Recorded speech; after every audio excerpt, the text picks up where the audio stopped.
Hello everybody, hope you're all doing well. My name is Steven and this is the Storytime channel. Today we have some malicious compliance stories and our first story of the day is by NoFinger2501. I can't order a drink you're advertising and have open ingredients for? Fine.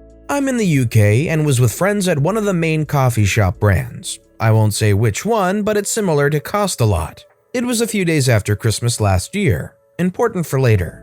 When I was served by the barista, it was obvious I was going to have an experience. This guy acted haughtily and spoke to people with a sneer and came across like he considered himself a prince amongst men. He had a long floppy fringe that he kept brushing out of his contempt-filled eyes every few seconds. He clearly didn't want to be there or deal with the likes of me. Awkward for both of us. It was a two-man team, so a barista would take the order and make the drink. So he had to make whatever anyone ordered. It was very early January and the shop still had advertisements up for Christmas seasonal drinks. I'm a fan of uncommon flavored coffee or hot chocolate and said shop was advertising a Black Forest hot chocolate. Black Forest is basically dark chocolate, black cherry, and cream. I ordered one and the barista looked me up and down and sneered, "That's a Christmas drink." I say, "Yes." "It's after Christmas." I say, "Yes." Barista smirking, "So I can't make you a Christmas drink." "But you're advertising it and you've still got the ingredients open behind the counter." This drink is basically a shot of the flavored sauce, hot chocolate, and cream on top. It's not that onerous or taxing to make compared to a normal hot chocolate. It's literally a normal hot chocolate with a flavor syrup put in. Barista sighing and rolling his eyes, "It's not available right now." I wondered if he was being a tool for some unknown superiority complex, was being lazy and didn't want to make this beverage, or if there was really some directive. So I threw up a weather balloon question. "Okay, fine. In that case, would I be able to buy a single shot of a flavored syrup, please? It says they're 35 pence on the board." Barista dismissively, "I don't see why not." I say, "Can I order a shot of the black cherry syrup there, but in a medium-sized takeaway cup?" Barista tuts and silently turns, gets a shot of said syrup in a cup for me, and contemptuously places it in front of me. "Anything else?" he sneers. Cue my malicious compliance. I slide the cup back to him and say, "Can you make a medium hot chocolate in this cup for me, please? And stir it well before you put the whipped cream on top." Barista grimaces and realizes that I've followed his instructions completely and still got myself a Black Forest hot chocolate. I stand and watch him make it, which he does with the most reluctant and bitter energy imaginable. For the record, it was pretty good. I think this guy was just being a bit of a jerk. Why would a coffee shop have a rule about when you can and can't order a drink as long as you have the materials? Just because it's just after the season doesn't mean that they're going to try and prevent a sale from happening. Also, all this talk about custom drinks or seasonal drinks has me kind of thinking, what would you order if you went to a coffee shop? For me, 99% of the time I go to a coffee shop, which is rare, I usually order something that's probably so unhealthy and so chocolatey that you could hardly call it coffee anymore. So let me know what you would order, or if you wouldn't at all, in the comments down below. Our next story is by Orion2200. Following directions to adhere to company food safety procedures cost the company in excess of 25,000 Australian dollars. Several years ago, I was working as the manager of the meat department in a large Australian supermarket chain. I'd been pulled up for minor issues relating to food safety in the past, mainly relating to temperature checks and cabinet cleaning.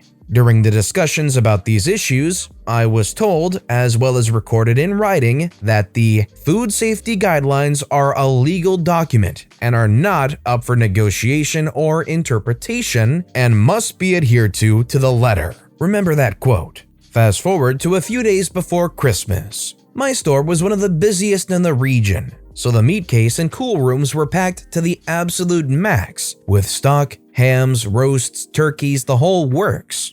It was the same store-wide, absolutely maxed out. Christmas in Australia is unlike most other places. It gets hot. Darn hot. On this particular day, the temperature outside was pushing 45 degrees Celsius, approximately 110 degrees Fahrenheit.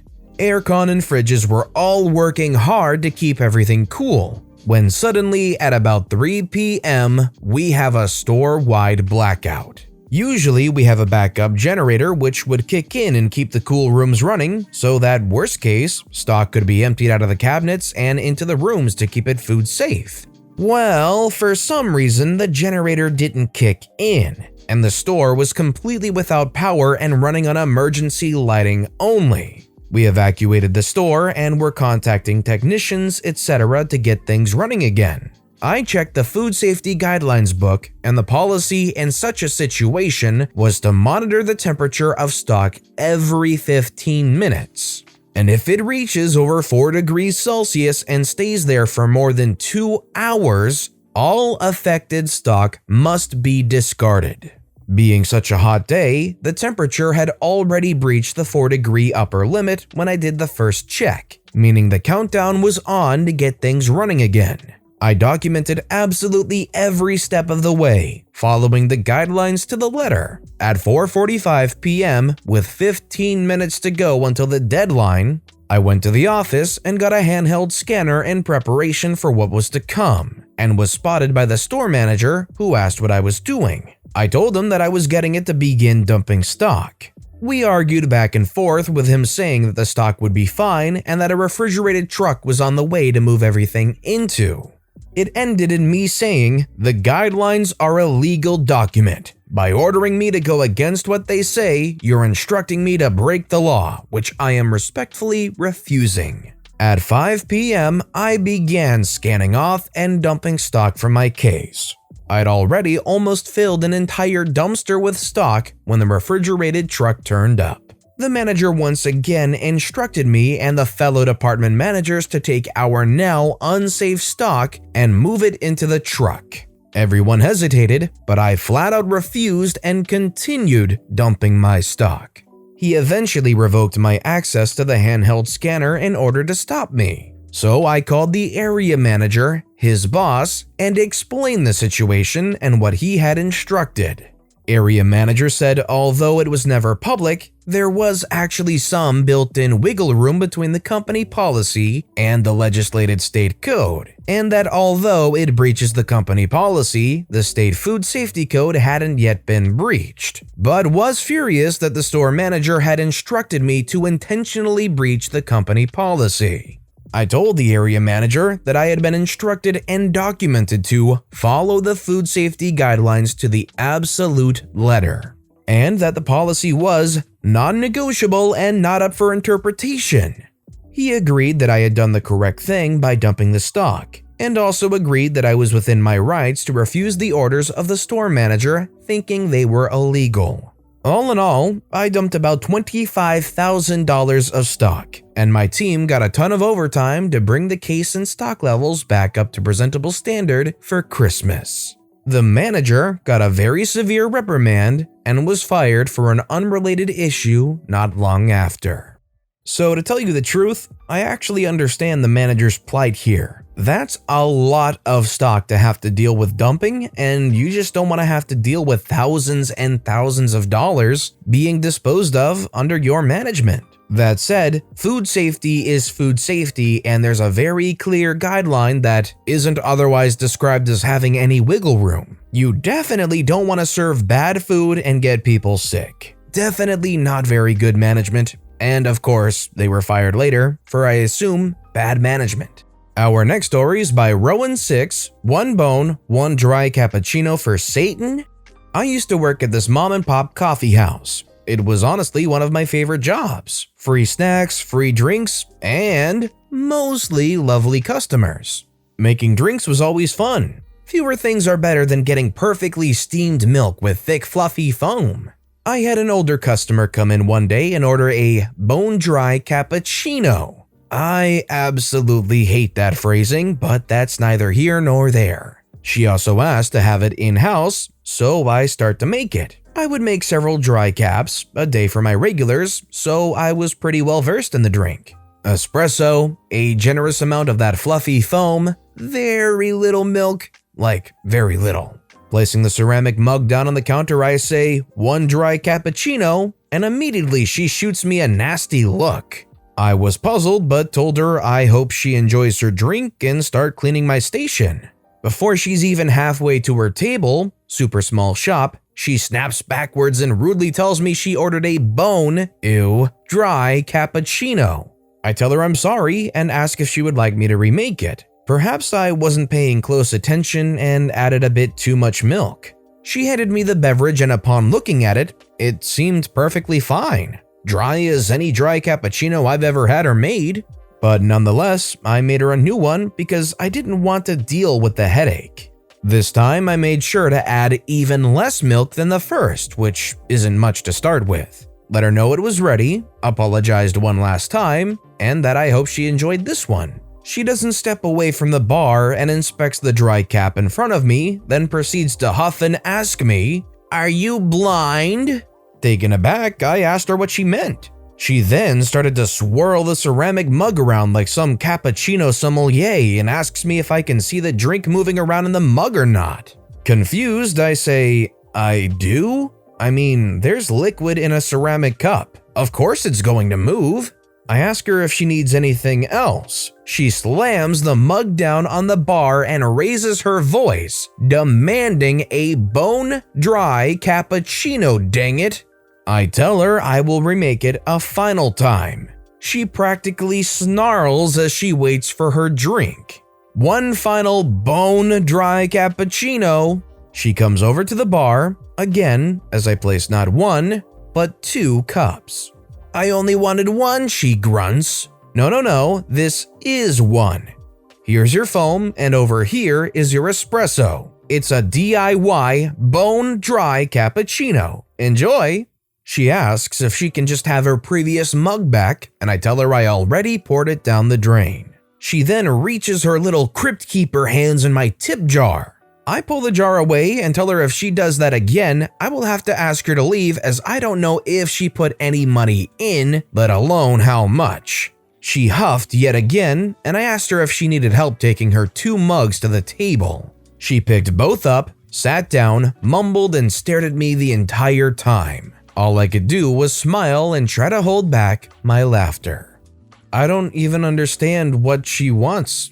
Of course liquid is going to swirl around in the cup. Does she want just like coffee grounds? Like what's going on? Does she want like nothing but foam covering the top where you can't see the liquid at all? I don't know. And then her nerve at the very end to be like, "Well, I hate the service here. I'm gonna try and take a tip out of the tip jar back." How was that ever going to fly? This lady was just weird and confusing and just a bad customer to begin with. I too hope she enjoyed her DIY project at the coffee shop. And our final story of the day is by Queen Bumblebee. I played with the balloon and she got fired. When this experience was going on, I didn't feel like it would have belonged here, but I guess it kinda does. For some context in the story, I am allergic to what is called latex. For those who don't know, it is in balloons, band-aids, paint, and other stuff. I am really allergic. Less than 1% of the American population has this allergy. I was in kindergarten and it was time for gym class. We had a newer teacher for gym and she didn't know about my allergy. So when she brought out balloons for us to play with in gym class, I told her. Her response was, "That isn't a real allergy, and besides, balloons don't have that latex thingy in them anyway, they're made of rubber." She clearly didn't know that latex is a type of rubber, so I played with the balloon. In turn, I swelled like a balloon. Ironic, isn't it? Grew a rash all over my body and started wheezing from the lack of oxygen flow. She started freaking out. Principal, my parents, my teacher, and a nurse were all called. In the end, she got fired for not listening to me and making me play with something I shouldn't have. I don't know when the story was taking place, maybe it was a little older, but nowadays, anything involving allergies is very seriously taken care of. I mean, I'm sure things can slip under the radar, but nowadays it seems like the training and the rules and restrictions they put in place very heavily shine a spotlight on allergies. At least I would like to hope that nowadays this kind of thing wouldn't happen, but you never know. I'm just glad little OP was okay. Unless a ghost was writing this story.